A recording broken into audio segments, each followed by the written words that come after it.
From fabulous Las Vegas, Nevada, this is Pod Therapy. Real people, real problems, and real therapists.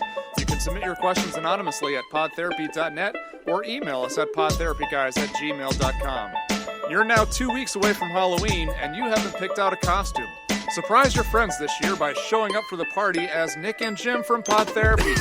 The Pod Therapy costume kit comes with all you'll need to pull off the perfect look, including 2 microphones, 2 sets of headphones. Show up looking like Nick with a leather wrist bracelet made by a hippie and a V-neck t-shirt 2 sizes too small.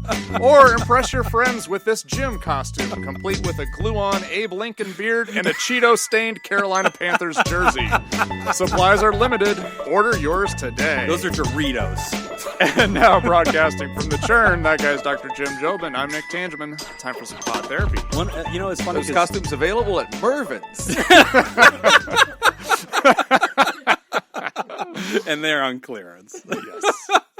I remember one of my favorite bits that you did, I think it was an opening bit, was you were saying that people often confuse who we are, and like they don't know which guy we are, and you were like, let's settle this forever. I'm the white guy with the beard and glasses. Chip's the other white guy with the beard and glasses. And like you added one extra thing or something like that. I was like, let's get it right. So we've got friends in the studio with us, which joined us in the Patreon bit, but we want to reintroduce everybody to get them back on the record. That way folks know who is with us in the regular recording. So we'll start on my right and we'll work all the way down. And the first gentleman to my right, who are you, sir? I'm Scoopitor Ascending, or Blake. We've lost you in the ears. I cannot hear me. Right now. Now try it again. I'm Scoopitor Ascending. Hey, welcome back, Scoopitor. And you've written into the show a bunch of times. I have. Longtime supporter of the show. Glad to have you here in Vegas. I'm glad to be here. And pass the mic to your side there. We'll introduce the lady to your right.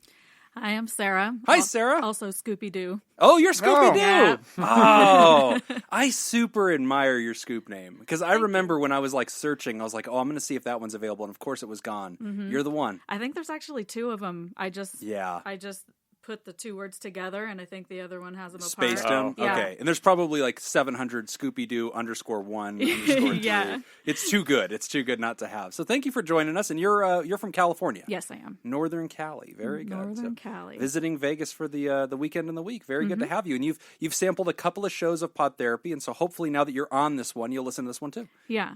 Hopefully. We'll see if we can rope you in. That's how we're expanding our audience, one person at a time, by just putting them on the show. And there's only like 330 million humans, so in our nation. So effective. I don't want to offend. I'll probably listen. The Canadians or the Australians, or like our 3 English people. So then we'll jump over here to this gentleman. I'm Nathan's Hotdog Scoop. Yeah, you are. TheraProducer extraordinaire. The boss? The boss is here. So we're not getting fired today. At least he told me in the parking lot that's not going to happen. There's no quorum. There's no we'll quorum. Sort it out next time. He's here to do some inspecting. He'll get back to the board. This is impromptu quality inspection. When is the next board meeting? Yeah, that's right. Whenever they all show up in Virginia. It's going to need to be quick. The list is getting long. Well, we're so glad to have you, and you've offered us demands in the past during your TheraProducer segments. Good demands, I'll note. They've been pretty damn good. Some really memorable, funny ones, as well as some very heartfelt and endearing ones. And today, before the show started, you gave us liquor. So whatever bad things happened during today's episode, Nathan's Hotdog Scoop is directly responsible. So, I mean, the board already has good reasons to get rid of us. The boss did tell you you're allowed to drink on the That's day. right. Exactly. Yeah, that's We're right. not going to say no. What was I going to do? Say no? Like, he's the boss. I feel like I should have done that. So pass the mic over, and we will introduce... this is actually a very good time, now that we're talking about being drunk doing therapy. This is our lawyer. Who are you, sir? Hey, I'm Leon Kassab. Yeah, Leon is also in our fantasy football league, and he is borderline of scrimmage. That's one of the best damn names. And this week you're playing against THERAPOD Andrea, yes, sir. who was on our show a couple of weeks back. And so you're looking good this week. It looks like you're actually you're gonna take her out.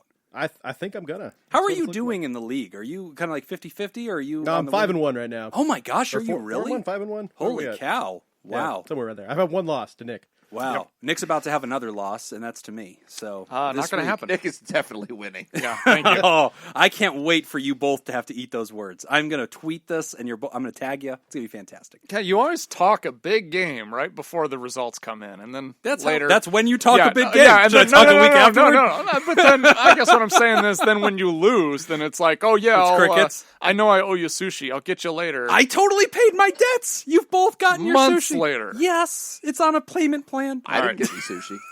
Oh yeah, you didn't. He got money. That was as good as sushi. Which is not what the bet was, but whatever. Sit here and Let's feed him just move sushi. on. We're not I gonna... think it demonstrates all I pattern wanted. behavior. I think it does too. I always become the subject of this show. Speaking of which, it's Sober October. It is. Any of you guys doing any Sober October stuff with us? Anybody being good? I mean, I've been good for years. Yeah, trying that's to right, lose weight. As Nathan's drinking some liquor right now. I think he just relapsed on the show. Fantastic. Great job, Nate. So are you doing good with your sugar rush? I am actually. I'm doing pretty good. Well, okay, so I was saying pre-show that I was at a conference or at a training earlier. And I've noticed one of my weaknesses is when I go to a training, because they always have like the food. You know, they always have like the snacks out and everything. Donuts and I'm back The into buffet.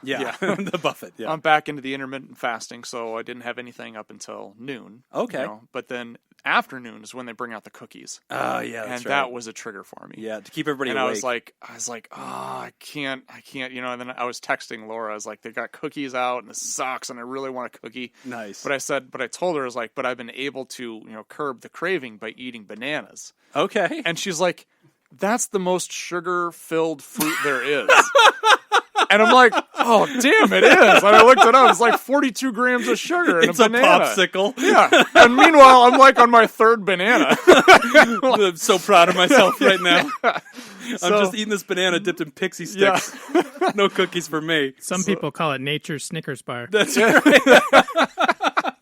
Yeah, my wife has always called it the bacon of fruit. Around our house. It is. Yeah. That's so true. So yeah, I had mixed results is kind of what had I'm that hearing. little lapse, but otherwise I've been doing really good. Okay. I knew a woman in Vegas here who was a dancer, and she went on a diet and started referring to herself as a fruitarian. She only ate fruit. And Wow. she was just furious as to why she was Wasn't not losing any not weight. only not losing weight, but gaining weight on this fruit-only diet. Oh my god. And we had to explain to her, like, it's just sugar. It's just naturally occurring sugar. That's how in they fruit. get the animals to eat the seeds. Yeah, like, you're just eating sugar and water, basically. Oh my You're gosh. a hummingbird. A fruitarian. You're a chubby hummingbird. That's it. So I think what I'm learning from both of you is I shouldn't pivot toward that diet, the banana only. No, that's fruit not the way to diet. go. Okay. But other than that, Only phallic-shaped. yeah. That would be great if Nick just started listing things like I've been eating, bananas, cucumbers, popsicles, sausages by the boatload, guys. Unripe squash. Tuber potatoes. I've been doing really good. aside from that, I've been doing good. Like Okay. I've been avoiding all the stuff, like all the cravings that I have. I just been kind of muscling through those. Well, yeah, I'm and doing impressed. good. You used to come in here with your basically Nesquik chocolate coffee, Yeah. and lately or you're a coming in Monster with the Energy caffeine. drink. Yes. Yeah. Oh God, yeah. That's as for as healthy as you generally are. I have never understood the Monster thing. Yeah, like I as know. long as I've known you, I've seen you pop those open. And I'm like, dude, that's turpentine. Like Yeah, that it's- is the worst thing you could consume. And they're nasty. oh, they're disgusting. Yeah. Unless they sponsor the show, in which case I'm all for it. No, they're nasty. Also, they work really well as a cleaner. Have you seen those videos? No. Like somebody They get had paint off of concrete. like grease off of like a Oh my gosh. a stainless steel Oh, table. no. There's some guy, he was in his shop and he had like this grease and he was using all this grease cleaner and stuff and couldn't get it off. And he's like, watch this. And he poured Monster Energy drink with a sponge. It's like Just wipes shiny, it off. Just Oh my completely shiny. Rips the paint off the chrome. Yeah. Oh my gosh. Yeah, that's the stuff. Like, Yeah. and you've It's always terrible. just drank it. And I was Yeah. like, man, of all the things. Well, I know that at least Louisiana State Police, when I was young, they used to carry jugs of the Coca-Cola. Oh, like, that's light, right. It wasn't the fully diluted Coca-Cola syrup like Right. you get out of a soda machine. It was like but the it was syrup. like lightly diluted Coca-Cola syrup. Yep. And that's what they would use to do things like clean blood Yes. off of pavement. I have heard of that. I have heard of Oh, that. damn. Yeah. That's so Because it would crazy. fizz enough, and it does its kind of own cleaning, and then you just rinse it off. Oh. Well, what That's doesn't kill you terrifying. makes you stronger, right? Yeah. I think that's the entire point of Sober October. Someone should write a song about it. It feels like that's so true. Sober October! yeah, that's where I was That's what going you with meant? it. Okay. Yeah. So, how are you doing? I am doing pretty good, man. So last time around, we did that homework of identifying vulnerable times. Like you talked about unavoidable risks, like situations that you can't get out of, and then avoidable ones that you can steer away from. And so that was a huge asset to me, and so I really spent a lot of time doing that. So, and it's funny because you and I have been actually texting back and forth accountability. Whenever there's been a sports game on, there was our Golden Knights game that was on. I think it was on Friday or something, or Thursday. And you texted me and you were like, "Hey, what are you eating?" You're like, "Is it sports?" Like, game's on. And I had a bowl of grapes, and I texted you back a picture of like me eating a bowl of grapes. And so like I got ahead of it. So like I had a bowl of grapes, and I had I didn't end up getting veggie straws or veggie chips, but I just had like grapes or things like that. And I had salad that same day. Like I just got a bag of salad and just made a big bowl of salad, and like so it was something, But I just had to have something munchy. And like the croutons in there and the salad just gave me something to munch. Right. So that was good. And so I actually ended up doing really good this week. Watched a ton of sports, and I did not go bad. Almost every day this week. I think there was one day that I went above 1,500 calories, and I think I landed at like 1,700. Last night was kind of date night, and so we usually will get like some late night munchies, that kind of thing. So we probably went over 50. I haven't added it up, but it probably was over it, but probably under 2,000. Okay. And every other day under 1,500. So really, really good. So better this week than last week. Huge, yeah, Great. Huge difference. Yeah, the little line went up, and I'm pleased to announce, as of this morning, I have lost 4 pounds. All right. Yeah. Thank you. Since this morning, you've lost 4 pounds? Meth really helps. Also, I'm not eating a lot. Terrible diarrhea. Also, I have dysentery. So that has really helped. I'm noticing. Got some Mexican water shipped in. That's right. I just started drinking that, so everything's been really great. And I've just, been on the toilet, 12 hours a day, but, lost a lot of weight. So I've lost 4 pounds. That's awesome. And, and it's interesting, too, because, and I've heard this in the past, and I think I've seen this in my own body, whenever you are sort of artificially above really what is a natural weight for you, the pounds sort of fly off in the beginning. And I'm noticing it, but I'm having a weird kind of mental shift about it. Because on one hand, it's like, oh my God, I lost 4 pounds. Like, that's validating. But it's weird for me because it also has this sense of like, I don't trust it. It was too easily. Like there's that old quote, that which is too easily gained is too lightly esteemed. And like, I didn't feel like I worked for it. I didn't go to the gym. I didn't do anything. Like I just ate better. And like I dropped 4 pounds and I'm like, that's nice, but oh God, I could probably get it all back in like a bad day. Okay. So I don't feel very far from it. Does that make sense? Yes. Even though that was a good thing, but like I don't feel good about it. Like I feel like scared of it. This is very important because this actually leads into today's A block. I will be damned. Oh, it's almost like we planned this out. No, I really didn't plan it out. What is the? I know you didn't plan it out because you don't plan anything. I didn't read anything. It must be nice to just show up on a Sunday to record a podcast and have put no work into it. It's fantastic. I'll bet I lost 4 pounds, bitch. You're eating bananas. Okay, all right. I'm doing a good job. Anyway, today, positive self-talk and cognitive reframing. Oh, That's perfect. the topic. There it is. Okay. That's exactly So one of the things that we want to explore when you're going through these changes is you want to be able to identify self-defeating thoughts. Yeah. So I'm using the term self-defeating thoughts because it could be a lot of different things. One of the things that we did in the first lesson, if you remember, was identifying high-risk thinking patterns. Yeah. Right? So we identified those in week 1, but then we didn't really do anything with them. Mm-hmm. So now we want to kind of come back and we want to focus on those. And they're going to tie into the emotional piece as well, because our thoughts and our emotions are tied together, right? So self-defeating thoughts could be any thought that is either going to be a trigger to return to old behavior. Okay. Or it is a thought that promotes this negative way of thinking or promotes a negative belief system that's going to drive you back to the old behavior. Yes. So one of the things that I'm hearing you say with this is that you're identifying having thoughts that are like, well, this isn't going to last, or too easily gained, too easily lost. Right. And or I'm not making progress fast enough. Yes. That's a big one too. Like even though 4 pounds, you think, well, that's pretty good, and it also depends on your frame. Like I mean, I was at 236, I think, when I started this. So like, on that frame, like you can lose 4 pounds, but you don't notice anything. Right. You know, and so and that will happen. I've noticed that in the past is I'll oscillate generally in life by about 10 to 12 pounds and just go up and down. And I always am wearing the same clothes.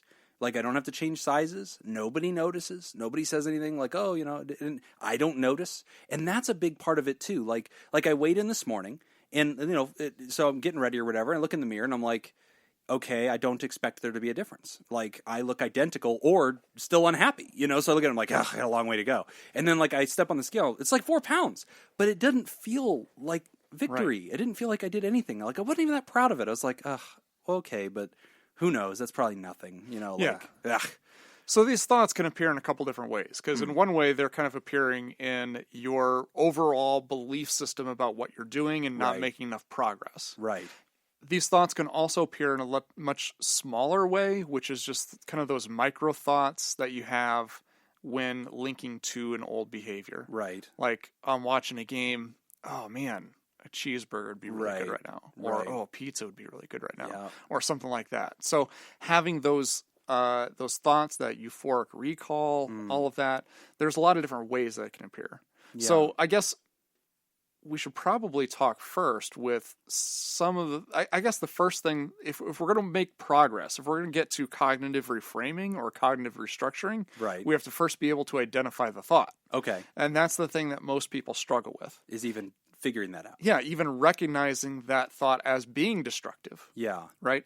Because thoughts can become thought patterns, and we have them so quickly that it becomes habitual. Yes. Right? So you don't even recognize that you're having that thought. Okay, so let me throw one out there that I think is true. Okay. And I think that, and this isn't just this week, it's more like when I think about my lived history.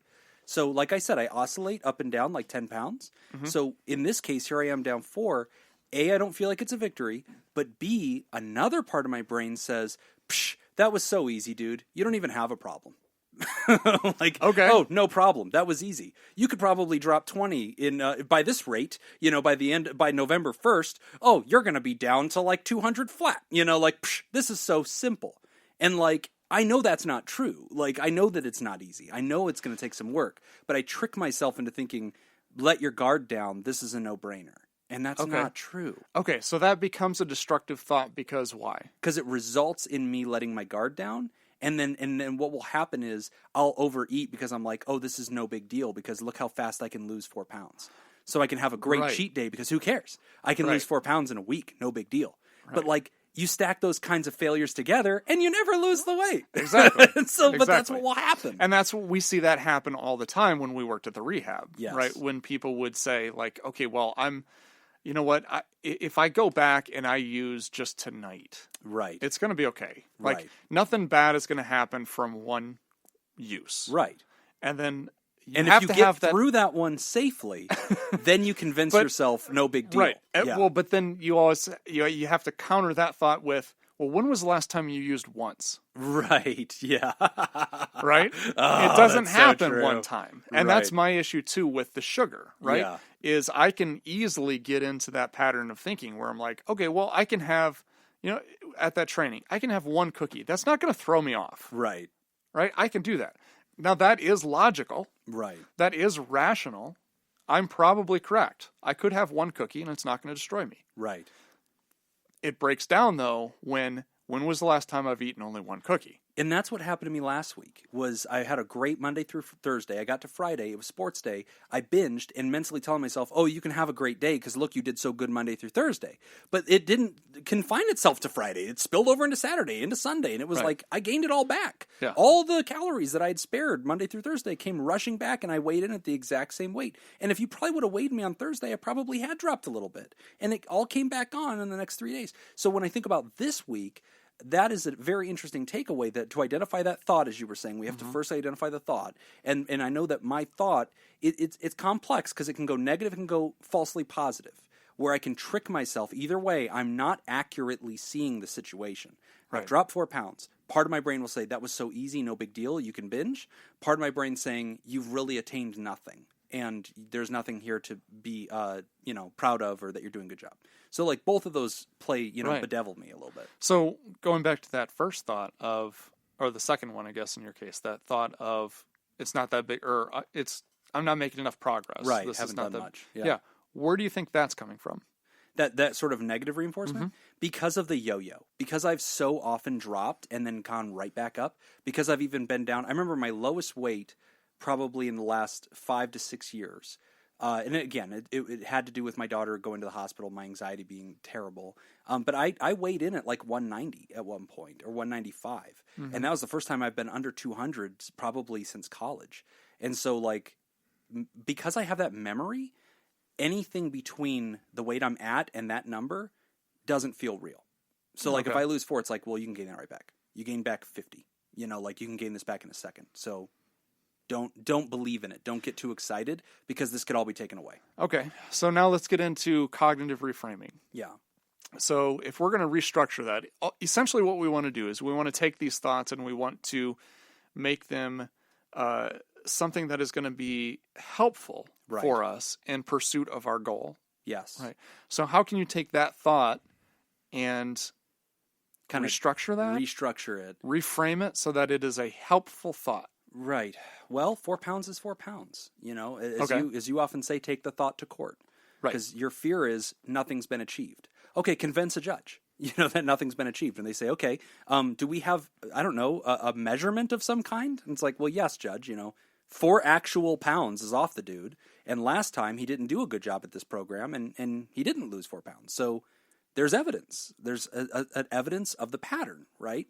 And it is not normally humanly possible to drop 50 pounds, you know, in a week. So 4 pounds is relatively acceptable, you know, and good job. So the trend, the data is pointing in a positive direction. So yeah, I have to take that evidence for what it is. Right. So that saying, take the thought to court. Yeah. We actually have our pod therapy lawyer in the room with us today. Yes, so he's here to stop us from saying anything self-incriminating.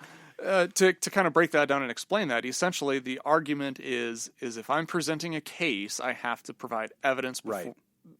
Not just hearsay, not just feelings. Exactly. You can't say, oh, judge, I feel fat. They're going to be like, I need data. Right. I need you to show me proof, please. Yeah, so we want to You be look able fat to... too. Thanks, Judge Judy. Now get out of my court.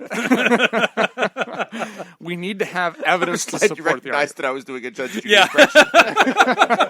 She's the only person so mean. I would totally do that. She doesn't care about the others. Get out of here, fatty. So taking that thought to court, we need to ask, what is the evidence that I have that supports this thought? Right. Is there any evidence at all? Yeah. If there is evidence, is it just circumstantial evidence, or is it actually something that is really pointing to something? And that's a really good point, too, because if I said, well, Your Honor, this 4 pounds won't matter, won't last, because historically I have regained the weight. Now, I like the taking the thought to court thing, because sometimes we accidentally give the impression that there's no evidence whatsoever against you. There could be. Right. But you have to take a preponderance of the facts, right? You have to prove it beyond a shadow of a doubt. And so, like, there is some evidence that I've yo-yoed before. And past behavior is a good predictor of future behavior. However, the fact that somebody has a criminal record doesn't mean they're guilty of this crime. Exactly. Or a future crime. Right. And so, like, you do have to take them one day at a time based on their actions now. Right. And in the now, I'm behaving in good faith. And so, like, you know, even though it's possible I could relapse and go backward, and historically that has happened, that you can't pre-crime somebody, right? And so in the same way, I have to tell myself the truth that, Jim, the 4 pounds counts, and let's keep adding to it. You might spike a little bit, but if you stay at it, generally it will work. Right. And we're also identifying, one of our previous episodes, we talked about cognitive distortions. Right. And so one of the cognitive distortions that you just threw in there was predicting the future. Right. Yeah. Right. Fortune telling. Right. So you can't really predict the future. What we know right now is that you lost 4 pounds. That's the extent of the information that we have. That's it. Take it right there. Fortune telling is whenever you tell yourself, I already know what's going to happen, so why try? And in weight loss theory, that is the worst. And in all forms of sobriety, people are like, well, why try? All I'll have is a couple of dry months, and eventually I'll relapse. And if you predict that, then you're never going to change, right? But it's a false identity. Like, that is a cognitive distortion. It's not accurate. Yeah. So restructuring it is to identify the thinking error, put it in front of you, which you said a lot of people struggle with, which is even identifying that idea, figuring out why that's inaccurate, figuring out what's distorted about that, understanding why that is going to have a negative impact on you, how that could cause you to fail, and then restructuring it, which is one method of doing that is taking it to court, forcing yourself to look it through the filter of evidence, and then getting to the truth of that. Right. Or any of the other interventions that we've talked about in cognitive behavioral therapy, like suggesting to a friend, talking to a friend and saying, hey, what if your friend called you and said, this doesn't count? What would you say to that person? You know? Right. And that's the next point I want to get to, because the important thing that we want to, so where do these automatic thoughts come from? Yeah. Right. An event happens, we have an automatic reaction to it. Where does that come from?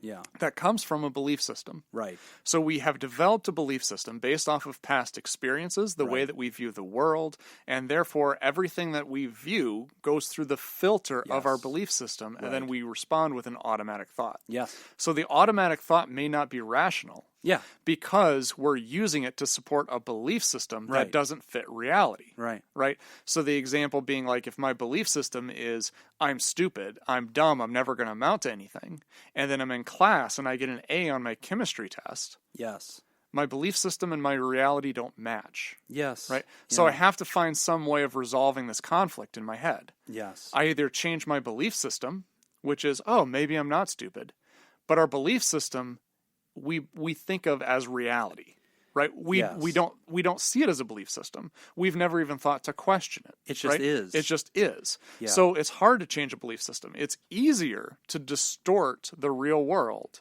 than it is to change the belief system. I got to tell you, I totally identify with this. And it's so interesting because as I think about my identity, and we've answered questions on the show about your body image identity, some of this intimidates me. Because I remember what it was like to look in the mirror and not remember myself or not feel like I'm looking at the right guy.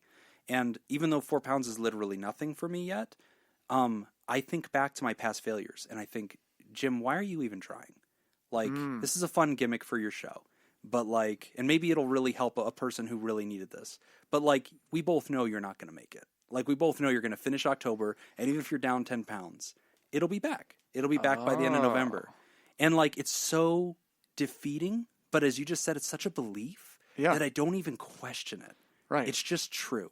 This is just for funsies, Jim. Right. You know, you can never actually sustain this. So going back to last week, we used the example of Dr. Jekyll and Mr. Hyde. Yeah. Oh, that's been huge for me, by the So way. is that Dr. Jekyll talking or is that Mr. Hyde? Yeah, right. Like, it seems like that is a thought that would be a Hyde thought because that is a thought that is leading back to the old behavior. Because a big part of your brain doesn't want to change, right? Because we develop a comfort zone around the way that our world already is. This is just the way it is. This is who you are. Getting out of that, even if we're making positive changes and doing something healthy, it's scary because it's not what we're used to. Yes. Right? And this is a concept that a lot of people struggle with is they think that, you know, if I'm going to the gym and I'm working out and I'm eating healthy, you know, I'm bettering my life, but they don't admit that is scary. Yeah, that there's change. And change is inherently scary. Because I was comfortable with the way things were. Yeah, and I think the last thought I have on that as far as like negative cognitive distortions that I've been kind of doing, shame and guilt I've noticed have been really hard. You know, like even though I don't feel like I, you know, am responsible for mass murder when I overeat a pizza, like I realize that's not it. But it does hit me. And when I look back and I think, dude, why are you trying to, you know, pull this together? Look at what you did in week 1. Like, you had 4 good days, and you got wrecked over the weekend, overeating, you know, way too much. You gained it all back. And like, I'm haunted by that. And so it's very hard for me, I think, when I'm standing in front of that judge, I feel like I should admit to future crimes, or I feel like I deserve to be in jail. And they're like, well, no, you did past things. You are guilty of those things. But that's not who you are. And I'm having such a hard time not wearing an orange jumpsuit in that court and feel like I'm already guilty. Now, okay, so here's a really good example of how we can use cognitive restructuring. All right. So I'm going to play the counter to that argument. Okay. So your argument is that I look at the 4 days that I had all this progress, and then I relapsed into old behavior. I gained it all back. I made no progress whatsoever. And this is the exact same argument that I used in my second response to your second audio clip that you did, which is that that's not a fair comparison, all right? Because the best teacher is failure, right? You will never have a better teacher than failure, right? So when you said I stepped on the scale in the very beginning, I weighed 236. Right. I cut down some weight and then I gained it all back, and then a week later I'm at 236. The fault in your thinking is that those 236 are equal. They're not. Because one is 236 with ignorance, and one is 236 pounds with knowledge, experience, and understanding. Right? So you can't say I didn't learn anything or that it was a complete waste just based off of one factor. The only factor you measured was weight. Right. That's it. Right. So you have to look at everything else. Yeah, I lost all this and I gained it all back. Awesome. You failed. Something. Right. What did you learn? What did you learn from your this failure? This is one of the best things that Which is could a happen, future right? focused question. Exactly. So this is the Don't same live in thing the that past. like when we worked at rehabs, we'd have repeat customers, right? We'd have people who would come back, and they always come back. I'm right back where I started. Yeah, and they're I'm back at square one. so shameful, and they won't even look at you in the eye, and they just feel terrible for being back. And I'm like, no, this is exciting. Like we have new data. Right. Tell us what you've learned. We've got a whole bunch of more information that we can work with. Wow. So what did you learn in this process? Experience is your best teacher. How did you fail? Right. Learn exactly. from that defeat. So we need to take that. That's cognitive restructuring. And especially with weight loss, because I mean, weight loss is it. Like, there are two types of weight loss. If you want to have a short-term weight loss, then you do kind of the type of thinking and the type of thing that you're doing, right? Which is like, oh, I'm going to take this month and I'm gonna think about this for this month, and here are the rules for this month, and that's it. But what you're doing right now, it sounds to me like you're doing kind of a meshing of the two, which is you're saying like, oh, I do want to have long-term effects, but I'm only thinking about it in terms of this month. So of course I'm gonna fuck up over the long term. Because I'm just thinking about 31 days. Yeah. And then 31 days is nothing compared to the rest of my life. Right. So I mean, with weight loss, you really have to think about it in terms of habit, long-term habits changing. And you have these habits that have built up over years. You don't change those over the course of a few days. Yeah, exactly. Well said. And so, it's coming a long way. And, Scoopitor, you were telling me in the parking lot that you've dropped a lot of weight. Right. And my big switch was exactly what Jacob was just saying is, because I tell people I have lost and gained thousands and thousands of pounds in my life, right? Yeah. Because we do these yo-yo diets and stuff like that, and then you have the same problem that you're talking about. Right. The switch this time, though, was treating weight loss like a job. And I made it it is part of me now. Like, I have to go to the gym every day. I have to eat right. And it's a job. There's no vacation days. Right. You got to, if I miss a day during the week, I go on the weekend. Yeah. I'll go in on the weekend. Yeah, I got to make it up. Yeah. And that's coming back to your major theme this week of cognitive reframing, telling ourselves something different, challenging the shame, challenging the guilt. Why? Because they're not helpful. Right? They get you bad results. And this is a question I think you and I have talked to a lot of our patients about. Don't think in right and wrong, helpful and unhelpful. Yes. Even a relapse, while not something we should aspire for, can be instructive, and failure can be a great teacher. And don't own that shame because you've committed past crimes. That does not tell you who you are. Right. It was something you did. And you can grow beyond that and be a better person, or not better, but more effective toward your lived goals. And coming back to what Scoopitor just said, a trick that I think I want to start playing with that I've heard about other people doing, they'll change their identity, and they'll do that mentally by saying this: I'm just not the kind of guy who eats donuts. Yeah. Like, would you like donuts? No, thanks. Why? I'm not the kind of person that eats sweets. I just don't do it. I don't eat sweets. Yeah. And it's like, the truth is I could become that guy. But like, if you tell yourself like it's a job, no, I just don't.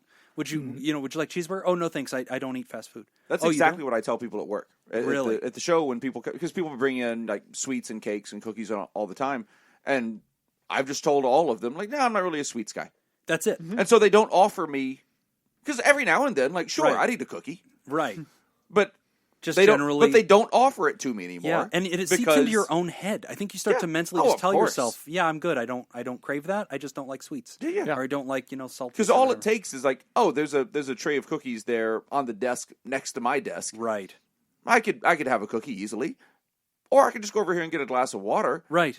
And if you tell yourself, "I don't like cookies," it's just that mental thing. It's so powerful, dude. I'll have some water, and that's fine. When this is done, we need to write a freaking book. because I think we got it. Like, it's so powerful because so many diets are just like, here's the list of rules. And the great thing is there are no diet books out there. So I mean, we could really just corner the finally market. corner the market. Yeah. Right. No one's thought of this. But the other thing though too, I also changing the mindset of this isn't a diet. Right. Right. This is lifestyle. Good point. Right. You're changing what you do. Right. Yep. And I think this is something kind of going back to what Scoopitor was talking about is everybody who's successful with this ultimately will find the thing that works for them. Right. Right. Scoopitor, I love that analogy. This is my job now. This is what I do. This is what I do. Yeah. And, for me, one of the things that I do when it comes to eating healthy and going to the gym, I always look at hardship as being good. Right. You reframe like this is pain or negative things. Yeah. As, pain, good. Discomfort. Right. This is good. This is like great. I can't get to my goal without going through discomfort. Right. Yeah. So if life gives me no discomfort, that's not a good thing because that means I don't get to my goal. And that's a reframe. Exactly. So every time that I run into that obstacle of like, it's leg day. I don't want to go to the gym. I hate leg day. I just don't want to do this. There's so many other things I got going on, and I'll start giving myself a million excuses. Right. Then I catch myself in that thought, and I'm like, okay, this is what I was talking about. Right. And okay. it took me months to get to the point where I love going to the gym now. Me too. Now it's like I have to go to the gym to be happy. And then going back to the diet stuff, we've all tried every diet there is, and really the best diet is the diet you stick to. Yeah, right. Which can be anything, and it's really just calories in versus calories out. You know, you can eat 1,000,000 calories of Twinkies. Yeah. You're going to gain weight, or you can eat only 1,000 calories of Twinkies and you'll lose weight. It's just simple math. Yeah. Right. Yeah. Well, this is really good, guys. Who told so you about homework... my Twinkie diet? So it sounds like the homework for this week is to kind of follow some of these suggestions of identifying destructive ways that you're currently cognating or thinking about perspectives and identifying them first, and then go ahead and filter those out so that you can identify a positive restructure of that concept. Right. Yeah. Okay. So we want to be able to identify the negative thoughts, and then we want to be able to replace them, challenge those, become rational. And guys, this is, I think, so important and so powerful at this moment because I'm having this little taste of success, but I know how relapse works. And as soon as I have a relapse, I'm like, well, nothing counted. Nothing I've ever done matters. Oh, well, this is the way it is. May as well, in for a penny, in for a pound, already wet, may as well go swimming. You know, that kind of mentality. Mm-hmm. And it comes back even whenever you weigh the same. Okay, you're not the same, right? Yeah. It turns out that temporarily the mass in your body is amounting to the same amount of numbers, but that's not where you're mentally at because now you have the value of experience to know what went wrong. Yep. Learn from it. That's not who you are. God, and I think that if there is ever something I think people struggling with weight stuff need to hear, that number is not who you are. Mm-hmm. I struggle with that. So this is great, man. This is really cool. What a cool month. I'm really glad we're doing this. Yeah. I didn't think I was going to be into it. And this is great. So, I have a friggin' support group. This is fantastic. I can't believe you guys all flew out here just to support me today. Just for you, Jim. Man, we have a great community. Yeah, that's the next thing we got to work on with you. Is the perception? I can't believe all these people came out here for me. All right, we're going to take a quick break, and when we come back, we will discuss improving a child's self-esteem. You're listening to Pod Therapy. This week's TheraProducer sponsor is Robert Brownie Jr. Mint. Robert was an American explorer, politician, and soldier who, in 1856, became the first candidate of the Republican Party for the office of President of the United States. During the 1840s, when he led 5 expeditions into the American West, that era's penny press and admiring historians accorded Robert the nickname the Pathfinder. This is a good one. If you'd like to join Mr. Junior Mint and make the show possible, along with all of our friends in the studio, you can go to www.patreon.com/therapy and sign up. Again, that's patreon.com/therapy. There's a theme with our 2 commercials today. Oh, interesting. We're back. You're listening to Pod Therapy. Our next question, improving a child's self-esteem. Hey guys, do you have any tips on improving a child's self-esteem? I was talking with my oldest son, who's 12 years old, last night, and he told me that he feels dumb and ugly a lot. He is, of course, neither of those things. He makes great grades, and he has nothing to worry about in the looks area. I talked with him, and I think he accepted what I said, but he said I'm his dad, and I have to say those things. I know I struggled with self-esteem issues as a kid, and while I don't want to project on him my own issues, I also don't want him to go through what I did. Thanks, Chris the Microscoop. Great question. Yeah. As I'm looking around the room, I see a lot of nodding heads. I think we all relate, just as human beings, right? Human beings that have lived through self-esteem stuff. Show of hands, how many of you guys, not hands because it's a radio show, how many of you guys have kids? Okay, rounding to the nearest 10. So Nathan, you officially have more children than there are humans in this room. And you've raised them all the way up. Nearly. You have a 4-year-old all the way up to a 20-something-year-old, right? Yeah, 22. And I imagine you've seen this, right? You've seen it where, a kid just that's probably part of being a teenager, is not knowing who you are. What advice do you just say, like, no, I don't have to say that. You see that kid over there? That kid's ugly. That's your little sister, and she is ugly. No. I don't have to say I don't have to say that you're good looking. Yeah, I don't have to be nice to you. I hate you. You're lazy, but you're not ugly. Right. So Nathan, as you hear that, I imagine you relate a little bit.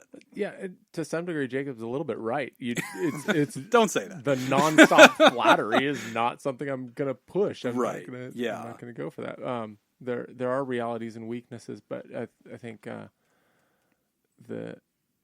the real cheat here is that I don't do it myself. I have an expert that lives in the house with me. Oh, yeah? Yeah. So as much as I'd love to have an answer that's actually useful, my wife is a cognitive behavioral therapist. Oh, that's right. Yeah.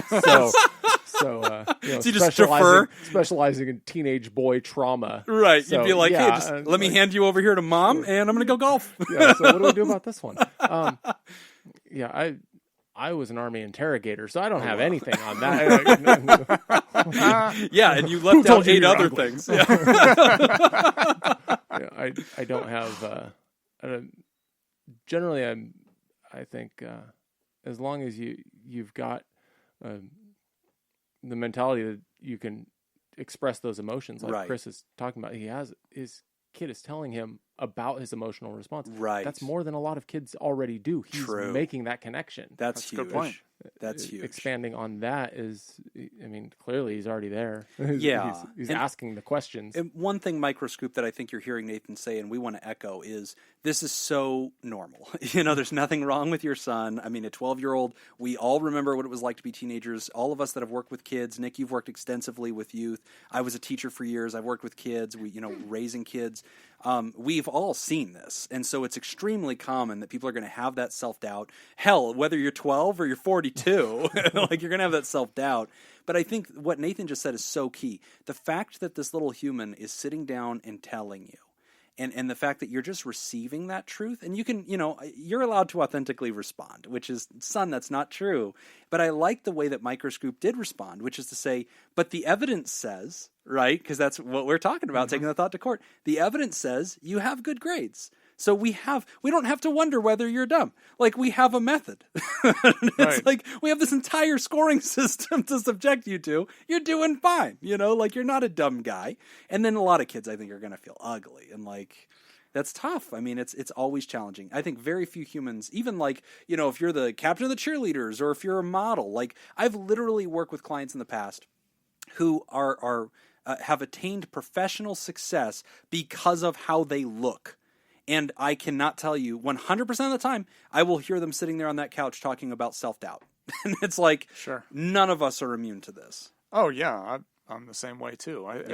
I think with, this is very common, I think, for the adolescent kids. And because we're kind of raised in a competitive culture. Right. And so we always are going to be comparing ourselves to other people, whether that's grades, looks, athletic ability, or what. Right. I agree, though. I think the good thing that you're pointing out, Microscoop, is just looking at what evidence there is as far as like the good grades. And even though he's saying, yeah, you have to say that because you're my dad, I think you still have to say that. Yes. I think you still I think it's still important to continue to send those affirmations. Yes. And to continue to provide those compliments, because even if he dismisses them, they do mean something to him. Yes. And this goes back to, I think we were talking about this more on the Patreon side of the show, but Scoopitor was sharing about And maybe actually we did get in the A block where you're talking about compliments and how they don't feel real to you. Right. And so like I think that's something that we all relate to.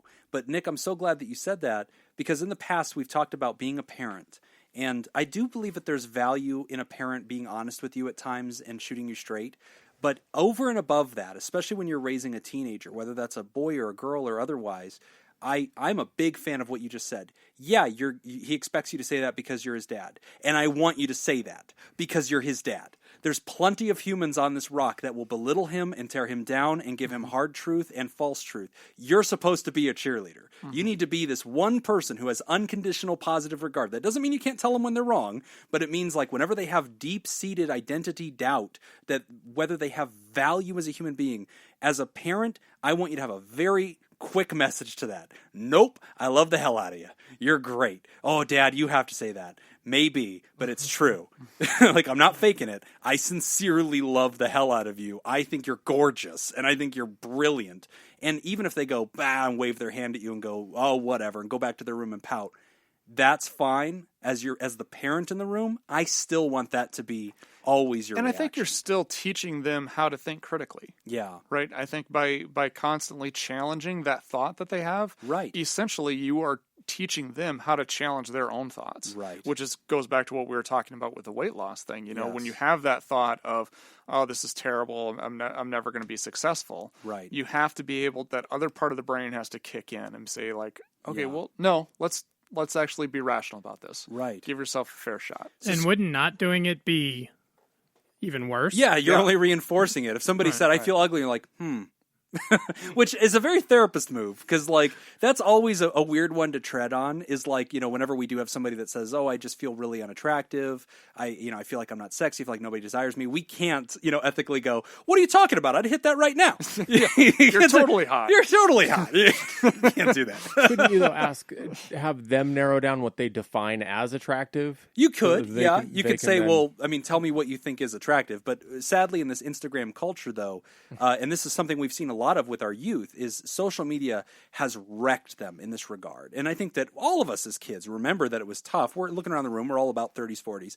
And, it was tough growing up back when we didn't have smartphones and we didn't have literally a popularity contest every single day, but like that's a really tough thing. But Scoopitor, coming back to you, I think that you could very much relate to the 12-year-old in this one, in that if the kid can be taken at their word, they can't believe nice things about themselves. Relate to that for us and tell us how you've challenged yourself to accept a compliment even whenever it doesn't feel naturally true to you. So I'm down 135 pounds, so I look totally different. I have a name badge at work that is a picture that doesn't even look like me. Oh, wow. You know, and I walk through, I finally got a new one because it was like, this isn't even me. I need a new one. So they got me a new one. But for a long time, people would be like, oh my goodness, you just look so different. And they would compliment me everywhere I go. And my job is customer service, desk to desk, fixing IT for them. And so I see people every day who have seen me for years. Oh, wow. And I'm always just like, cool, thanks. Yeah. But that's dismissive and awful, and like they're just like, oh, okay, you don't really want to hear that. And so until recently I've really had to believe, because I didn't believe them at first, but now I'm working through, because I think it's because I believe it myself now, starting to feel more true. And it kind of back to your A block thing. You're talking about, you look in the mirror and don't recognize yourself, or you don't recognize change or anything. Takes time. It took almost 90 pounds before I looked in the mirror and went, oh, I do feel different. I look different, and I didn't recognize myself, And I remember at Planet Fitness walking past the big mirror wall, and I was like, "Who's also walking next to me?" Yeah, and then I'm like, "Oh, that's my reflection." Wow. But it took that time and believing it myself before I could accept other people's compliments. Which I think just. It helps drive that point home that a repeated message is going to be believed. Yes. Right. Whether good or bad. Yes. If it's a repeated message happening over and over, it will lead to belief. And this becomes the directive, I think, back to Microscoop. First off, you handled this exactly the way I want you to. Secondly, stay in that lane. Just like Scoopitor was saying, it's the drip, drip, drip of affirmation and evidence of change that helps a human begin to appreciate that perhaps it might be real. And kids are going to have these lulls anyway. They're going to hit these nightmare scenarios. And there's going to be situations where other kids are just terrible, and just publicly humiliate them or something terrible like that. And you being that fallback position of affirmation and understanding and empathy is everything. I think that's huge.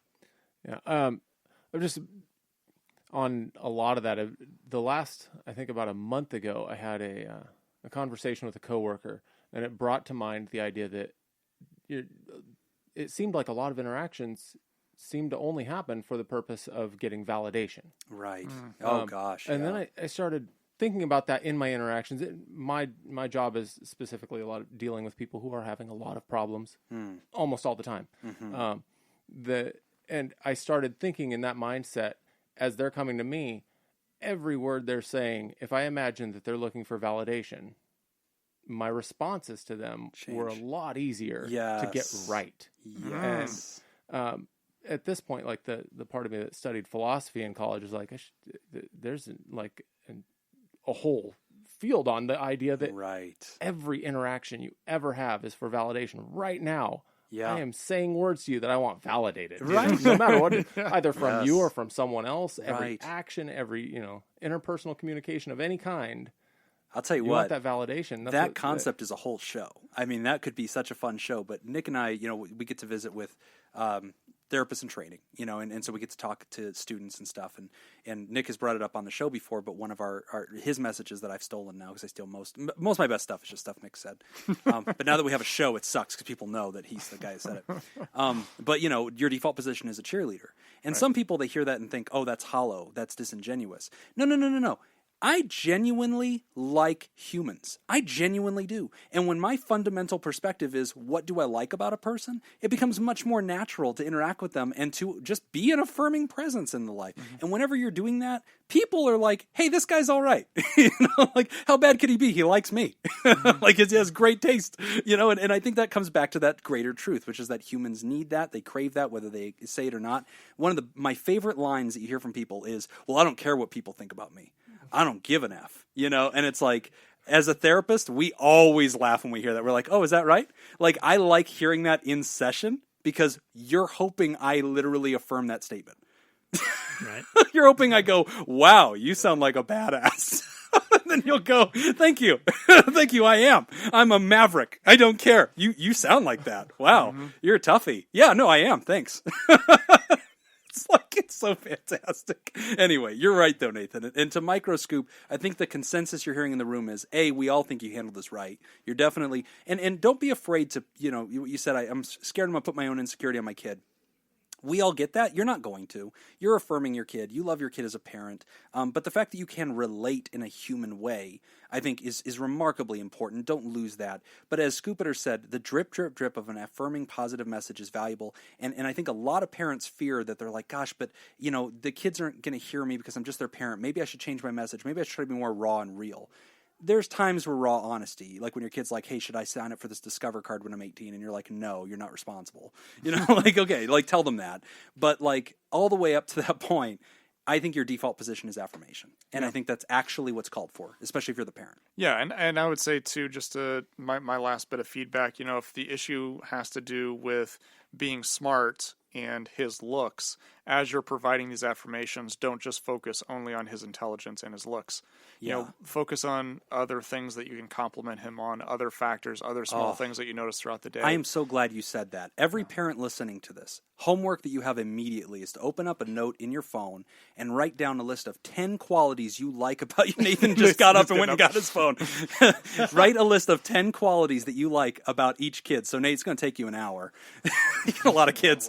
But I want you to write down a list of 10 qualities about your kid that you like, and then start cycling through those. Remind yourself to pull that out before you encounter your kid at the end of the night, and just make it a point to look for an opportunity to say something. I have a 4-year-old little girl, and she happens to be breathtakingly pretty. Okay, and I'm biased, but I think a lot of people would agree. And the other day, she said something to me, and she's only 4. She's just a baby. And she said something, she calls her older brother Bubby, and it's a Southern thing. But she said, Bubby is so smart, and I'm so pretty, but sometimes I'm smart too, Daddy. and you could have heard the sound of my heart smashed. And I was just like, baby, you're so smart. You're really smart. And I just realized, like, okay, I need to make a whole list of things about this kid that I like, because my default is I always remark at her beauty. But I don't want to do that. I want to point out that, like my wife, it's so funny because sometimes I'm more of a feminist than she is. The other day she told my daughter that she's bossy. And I was like, she is not bossy. She is a leader. My wife's like, okay, chill out there, Oprah. Like, it's cool. Like, I'm her mom. Like, no, she's also bossy. I'm like, that's fine. But anyway, but last point on that is I think Nick's absolutely right. Find a bunch of qualities, celebrate all of them, and great position, Microscoop. I love that you're the kind of dad that loves his son this much. Good for you, man. All right, we're going to take a quick break, and when we come back, we will discuss bad habits of bad habits. You're listening to Pod Therapy. This week's TheraProducer sponsor is Kayla Lansbury. Kayla was a Democratic United States Senator from Nevada, from 1933 until 1954. Lansbury was born in Reno, Nevada, attended the University of Nevada, Reno, not Nevada State University, and was a farmer and rancher. In 1902, Kayla won election to Nevada Assembly, but in 1904, she was an unsuccessful candidate for the Nevada State Senate. She completed private law studies and was admitted to the bar in 1905. In 1906, she won election as Nye County's district attorney. She served a 2-year term, after which she relocated to Reno. You're in my head, man. I'm all about Nevada history. Is the theme that the first person was also Nevada related? Yes. Oh my God. Oh, now it's going to mess with me, man. If you'd like to take a shot at guessing who Kayla is, you can go to patreon.com/therapy, comment under this episode, and thank you for supporting the show. Patreon.com/therapy. We're back. Might be right. Very old. No. 1905? Oh, this is good. All right, we're back. You're listening to Pod Therapy. Our next question, bad habits of bad habits. Hi, guys. I may have written in about this forever ago, so sorry if it's a repeat. Listening to Jim start talking about his Sober October plans has really made me think about some of the things in my life that I might want to tackle in a similar way. But it brought up a question. What are some of the ways you can figure out how specific to be when we talk about scaling back or reevaluating a relationship with a particular substance or issue?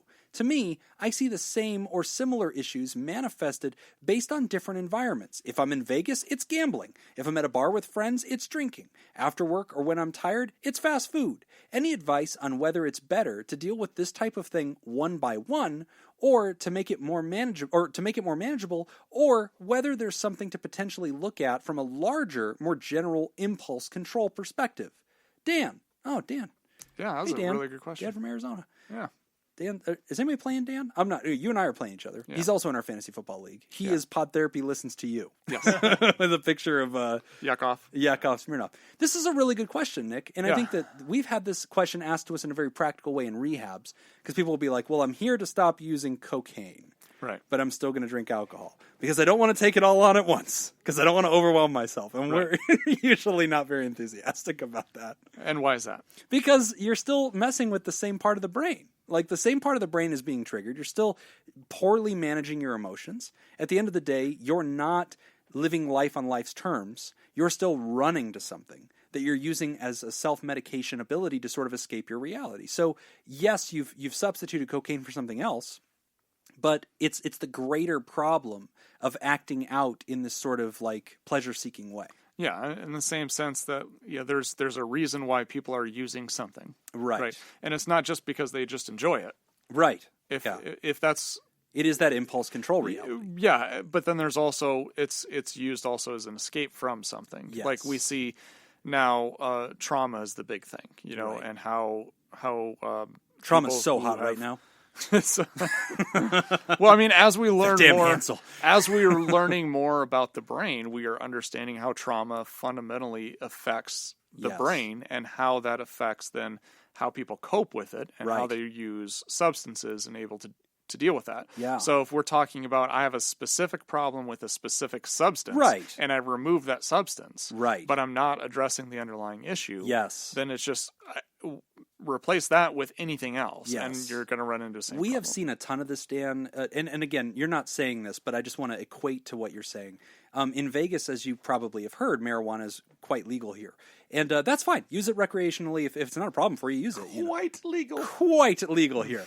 And so, what we've had is folks will say, well, I'm not doing thing X anymore, but I am smoking marijuana.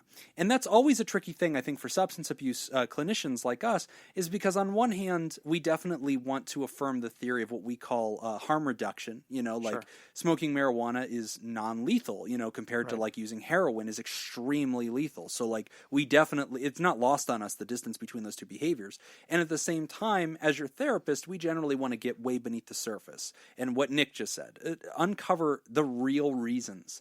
What are you running from? Like, what's really going on? It's one thing to use something recreationally. We're not taking shots at that. But if you're noticing that you have what we might call addictive behaviors or problem behaviors that you're noticing manifest in lots of different areas, it's drinking here, it's gambling here, it's using things to excess, it's taking it too far. Dan, I think my first reaction to that is I would actually prefer you take a global approach to looking at all of those problem behaviors that you want to eliminate, because you're asking actually the same fundamental questions. These are all tentacles that are coming out of the same octopus. And it's that core that I'm interested in, I think, to figure it out. I would agree. I think if they're all linked together, which it sounds like they quite possibly could. Yeah. If they definitely they're are related. Then you have to take a global approach, and you have to look at what connects all of these things.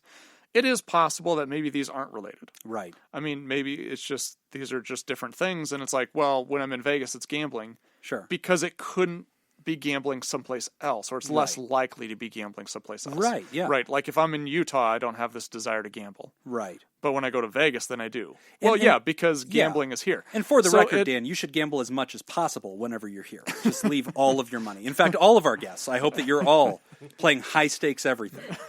And remember, if you haven't risked enough, it doesn't hurt, so put it out there. We need to build this economy. We don't have any taxes. The school children are grateful for your sacrifice, but you're right, though. But yeah, I mean, so it could be that they're not connected at all. But if you are noticing some common themes through all of this, and again, I think it goes back to what we always talk about with, when is something a problem? When it's causing a psychological, significantly high, clinically significant amount of distress. Yeah, and if that's occurring, then maybe we do need to take a more global approach and take a look at, what are the things that drive this behavior? Right. Is it something that you feel like is out of control? Like, so you're talking about when you're bored or when you're tired, it's fast food. Is that out of control? And what would you define as being out of control? Is it something that you do, that you recognize this is something that needs to stop? And I think that here's the thing that's going to bother you, Dan, but I'm going to say it anyway. We're going to talk out of both sides of our mouth in this situation. Because on one hand, we recognize it's probably that multi-headed hydra, and there's this core set of things that lead to all these behaviors. And yet, as clinicians, when we're making what we call a master problem list, we have a lot of folks that come into our rehabs and they're like, yeah, and I also smoke too much. I should stop smoking cigarettes. And yet, we're not trying to eliminate smoking cigarettes at a rehab. Because generally, that's one of the ways people are going to cope. It's greatly diminished harm reduction. We're not necessarily taking a shot at that unless it's something you're really passionate about. In fact, a lot of clinicians would advise against it, even trying to eliminate that at the same time, even though your odds of success actually greatly improve if you do eliminate everything at the same time, because you're desensitizing that nucleus accumbens. However, it is okay for a person to sit down, make their master problem list, identify them in order of danger, and kind of with hopefully a little bit of coaching and guidance, identify the ones that need to be eliminated first, and then to work your way down. Because the tricks that you learn by eliminating the most high-risk behaviors, you can actually then take with you in your toolkit to take on all the other ones. Right. And so you don't lose anything, as Nick has been teaching me today. Every single piece of information you gain along the way only equips you to further grow and ultimately make more progress. Yeah. Yeah. But great stuff, Dan. Love that you're hanging in there with Sober October and taking a look at this. I think it's fantastic. It's always funny because when people are like, I have all these bad habits. My mind always flashes back to that show Dexter on Showtime where he's a mass murderer. But he always he'll go to AA and he doesn't drink. He goes to NA and they're all talking about their drug problem. And he's like, yeah, I have a problem too. And he's always relating to them, but he realizes he's addicted to it. And I just think it's a tree of things that you have to deal with. So stop murdering people, Dan. That's the thing I really wanted you to hear. Yeah. Great. Thanks for writing in, Dan. Keep gambling. So we want to definitely take a second to thank our Patreons, some of which are in studio with us today. Thank you, patrons, who are here with us. And we have some new folks that have joined the party. We have 2 or 3 new TheraPals. We have Vincent Pietro Paoli. I think I got that. Nailed it. And then we have Drew Hallige. Yeah, got that one too. Dose for dose. Yeah. It looks really good. No new TheraPods to announce. But definitely thank you to our new TheraPal friends. We appreciate you. Thank you very much. And we especially want to thank our bosses, the Elite 8 and mysterious and shrouded Illuminati members of our fan clubs, the TheraProducers. Yeah. Those guys. Thank you, Smitty Scoop, Jake Schneider, Robert Brownie Jr. Mint, Kayla Lansbury, David Data Scoop Violon, Judy Schneider, Nathan's Hotdog Scoop, Dr. Ben Don, and ex officio board members Ellie O'Dare and Dan Martin. Special thanks, of course, to Nathan's Hotdog Scoop, who has come in to inspect what he expects. So, board members, if you'd like to hear a candid retelling of what this was like, and if we're wasting all of your money, check in with Nathan's Hotdog Scoop. He'll give you the truth. And then, don't believe anything negative he said, because he's also a pathological liar. I just diagnosed it. It's fine. If you would like to hear this episode uncut and unedited, you can hear our pregame and postgame conversations with our guests and include our spontaneous side projects like Sober October, which will not just be a side project. It's becoming the way Jim thinks about life. It's your job. It's my job, hopefully. Things like book club, which there's lots of good starts to. You can go to patreon.com/therapy and sign up. And thank you for supporting mental health. That's all the time that we've got for this week's session. We want to thank our guests in no particular order: Leon Kassab, Nathan's Hotdog Scoop, Sara, whose last name I don't know, and Scoopitor Ascending, and of course our landlords, the Ice Cream Social Podcast. And thanks to those of you who wrote into our show today. We really appreciate it. Remember, pod therapy isn't something you should keep all to yourself. We've put a link in the description that you can copy and paste to a friend in need who might benefit from today's show. And of course, you can find us on social media at facebook.com/podtherapy, on Twitter at PodTherapyGuys, and at patreon.com/therapy. Do you want to submit a question to the show? Ask anonymously at podtherapy.net or email us at podtherapyguys@gmail.com. I'm Nick Tanchman. I'm a former governor of Nevada. Did Nope. that person become a governor? Nope. Damn it. Thanks, and we'll see you for your appointment next week.